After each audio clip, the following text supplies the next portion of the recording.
Natalie Chan in the Parnell showroom.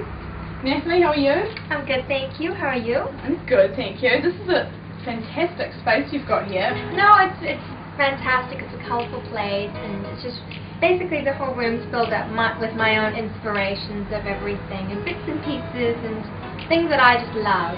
Now, I noticed that you're wearing a Fascinator, and it's a day wear. Yes. It's very brave of you. I don't think it's brave. I just think it's just my personality coming out, and without forgetting that in the 1950s, a lot of women wore it, and it was a daily sort of accessory that they were expected to wear. It's just a bit of me that wants to bring that back out again. And you're trying to bring that out with your clients too? Oh, absolutely. I always encourage them, you know, when they get their headwear made, that it's not just to wear for the, you know, the outfit they're getting it for, but to encourage them to wear it at other times as well. You hear some women say, I'm not a hat person. Do you think this is true, or do you think that there's a hat for everyone? I think there's a hat for everyone. I mean, I do fascinators and headwear, so it's a bit different because hats got brims on them. But everybody's all different, and I don't know, it just depends on the person's style and whether they want to wear one, and that makes a difference in itself. And in recent years there's been a bit of a renaissance for hats and fascinators. Mm-hmm. Do you think that Kiwi women are embracing that? I think so. I think with races, it definitely encourages a lot of women to go outside and wear it, and then when they do pop it on, they realize how gorgeous they feel and how beautiful they look and how timeless it is. That, again, I try and get them to do it in the daytime as well, or if not, they can save it for another special event to wear, and I think there is quite a huge market for it. This is your summer collection. Yes. Behind us. Do you want to talk me through and tell me, you know, what's behind it really? I divide them up into different categories. So I've got my bridal sort of wear. Admittedly, this doesn't really change all that much because with bridal sort of things are quite traditional. Then I've got my evening sort of cocktail ones that are a bit more black because a lot of women do wear a lot of black. And so that matches most of their outfits, or if not, it'll be part of their accessories. And then I've got my colored ones that also evening cocktail and also possibly for the day. And some women wear something like this in the silk flower one. Sometimes it's like a big brooch or corsage, and I think it looks absolutely amazing. And, well, like me, I wear my headpieces as well, so some of these other colored ones you can do it, and I do show them how to dress it up and dress it down with. And I guess my inspiration is it's always going to be the same. It's going to be romantic, it's going to be vintage inspired, very 1950s, and I guess, you know, I do follow a fashion sort of trend as well. And currently, it is one of the hotter things at the moment. Like you say though, you can, I guess, wear these in so many different ways. You can kind of do anything, depending on your hairstyle, and of course, you might be a bit limited when it comes to shorter hair, but you can still, you know, make do, and then normally with headpieces, the closer to you wear it to the crown of your head, is the more sort of like, kind of higher fashion, and also you want to be noticed, you're not a wallflower, and then that's great to wear for the races or going to weddings. And then if you want to be a little bit more demure and going to like bars and restaurants or going for a nice dinner somewhere, you can always wear it back of your head, and that kind of dresses it down, because then that doesn't become the focus of attention as you would going to the races.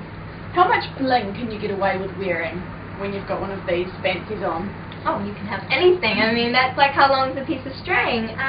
Totally as much as you want. I sometimes covered some of them with I don't know whether you call sequins bling because it catches like the light and the sun. No, I'm talking about the Christmas tree look. I mean, how much? I mean, some of these jump out at you more than others in terms of embellishment.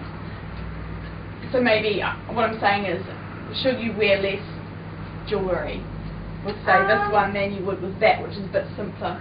I think that all comes down to personal style. I mean, admittedly, you do start looking a bit more like a Christmas tree when you have something quite big and, you know, gorgeous and avant-garde and haute couture. But if you match it up with a big, chunky, big bling necklace, but again, you could pull it off. You could pull it off. People do it. I mean, you do see it in fashion runway shows. But however, again, you need the personality. You totally need the personality and the confidence as well, because anything can look gorgeous when you're confident. So Natalie, you're going to show me how to put together two looks, day and evening. Yeah, yes I am, most definitely. Okay, let's go and take a look. Okay Natalie, so tell me about this look, which I'm really enjoying. Tell me how you came up with this.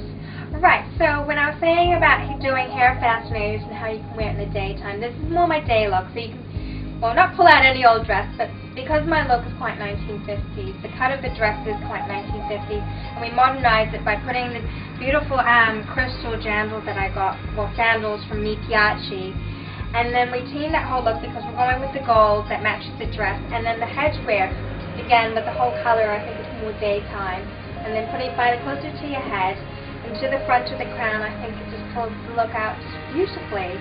How you came up with this little idea? Actually, that one's been featured in Simply You, and I kind of aimed it more towards the races and also more the daytime. And again, with the color, I just think it's just one of those old vintage sort of like pea green that I love so much. And then you've got your mix of like my handmade rosettes with double-sided satin, some gorgeous feathering that I had with just little wind ticklers.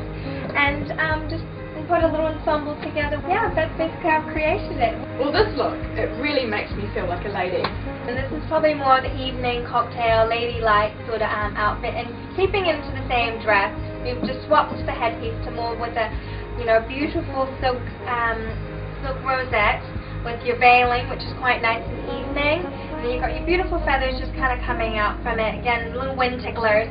And then again, changing the accessory, like putting on a beautiful silk satin bow as well to make it like a little clincher on your waist, which is the smallest part of the body of a female. And then change your shoes with some beautiful Pito satin pumps, which is again beautiful Mi Piace ones. And it just basically alters the look quite differently as your first daytime look. Thank you very much. It's been a lot of fun. Not a problem. Glad you enjoyed it. Well, I hope you've got some ideas and inspiration from these talented hatters. That's all from me. Happy hat hunting.